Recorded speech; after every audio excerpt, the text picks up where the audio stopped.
Assalamualaikum warahmatullahi wabarakatuh. Saya Mary Margareta Yulianti dengan NIM 176.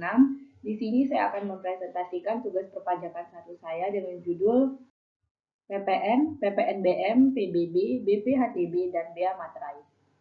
Nah, di pembahasan kali ini akan ada 5 materi yang dibahas. Yang pertama mengenai pajak pertambahan nilai atau PPN. Yang kedua, pajak penjualan atas barang mewah atau PPNBM. Yang ketiga, pajak bumi bangunan atau PBB. Yang keempat, BPHTB. Dan yang kelima, bea materai. Langsung saja ke penjelasan yang pertama, yaitu mengenai PPN. Pajak pertambahan nilai adalah pungutan yang dibebankan atas transaksi jual beli barang dan jasa yang dilakukan oleh wajib pajak pribadi atau wajib pajak badan yang telah menjadi pengusaha kena pajak.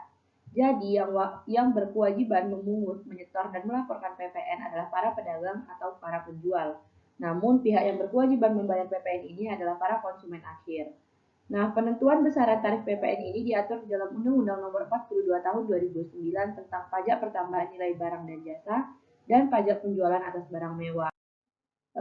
Tarif PPN ini yang pertama itu tarif PPN 0% berlaku untuk ekspor barang kena pajak berwujud, barang kena pajak tidak berwujud, dan ekspor pajak kena pajak. Lalu yang kedua, tarif PPN 10% berlaku untuk semua produk yang beredar di dalam negeri, termasuk di daerah zona ekonomi eksklusif dan landasan kontinen yang di dalamnya berlaku undang-undang yang mengatur tentang kepabeanan. Yang ketiga adalah tarif PPN atas barang mewah yang ditetapkan paling rendah 10% dan paling tinggi 200%. Yang keempat, khusus untuk barang dan jasa terkena tarif PPN 10%, maka besaran tarif tersebut masih dapat diubah menjadi paling rendah 5% hingga paling tinggi 20% mengikuti peraturan pemerintah yang berlaku. Nah, penjelasan yang kedua yaitu mengenai PPNBM. Berdasarkan undang-undang yang berlaku di Indonesia, pajak penjualan atas barang mewah merupakan pajak yang dikenakan pada barang yang tergolong mewah yang dilakukan oleh para produsen atau pengusaha untuk menghasilkan atau mengimpor barang dalam kegiatan usaha atau pekerjaannya. Nah, menurut pasal 8 Undang-Undang Nomor 42 Tahun 2009, tarif pajak penjualan atas barang mewah ini ditetapkan paling rendah 10% dan paling tinggi sebesar 200%. Jika pengusaha melakukan ekspor barang kena pajak yang tergolong mewah, maka mereka akan dikenai pajak dengan tarif ekspor sebesar 0%. Selanjutnya, yang ketiga yaitu mengenai PBB. Pajak bumi dan bangunan adalah pungutan atas tanah dan bangunan yang muncul karena adanya keuntungan dan atau kedudukan sosial ekonomi bagi seseorang atau badan yang memiliki suatu hak atasnya atau memperoleh manfaat daripadanya. Nah, jika dilihat dari sifatnya ini, PBB sendiri merupakan pajak yang bersifat kebendaan. Artinya, besaran pajak ini terutama ditentukan dari keadaan objek yaitu bumi dan atau bangunan. Sedangkan keadaan subjeknya tidak ikut menentukan besarnya barang. Contoh daripada objek bumi yaitu sawah, kebun, tanah, dan lain-lain. Sedangkan untuk contoh objek bangunan yaitu rumah tinggal, bangunan usaha, pusat perbelanjaan, dan lain-lain.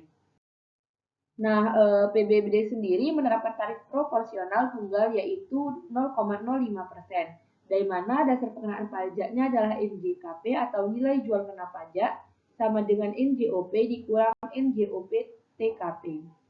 Nah, cara menghitung PBB yaitu presentasi tarif pajak dikali dengan NJKP. Nah, selanjutnya yaitu mengenai BPHTB.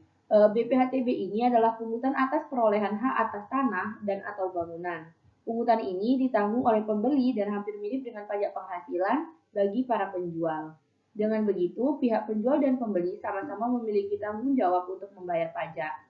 Tarif daripada BPHTB ini adalah 5% dari harga jual yang dikurangi dengan nilai perolehan objek pajak tidak kena pajak atau NPOPTKP. Nah, pembahasan terakhir yaitu mengenai bea materai. Bea materai merupakan pengenaan pajak terhadap dokumen berupa kertas yang menurut undang-undang akan menjadi objek bea materai.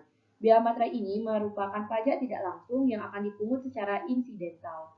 Jika dibuat dokumen yang sering juga disebut oleh Undang-Undang Bea Materai 1985 atas suatu keadaan, perbuatan, ataupun peristiwa di dalam masyarakat. Dokumen yang dikenai bea materai ini antara lain ialah dokumen yang akan berbentuk surat yang memuat sejumlah uang, seperti kwitansi, ataupun beberapa dokumen yang akan bersifat perdata. Seperti contohnya dokumen perjanjian pembangunan gedung presiden dengan pengusaha jasa konstruksi serta adanya dokumen kontrak pengadaan jasa tenaga kebersihan. Nah, tarif daripada bea materai ini dibedakan menjadi dua, Yang pertama, Rp6.000 untuk transaksi di atas 1 juta.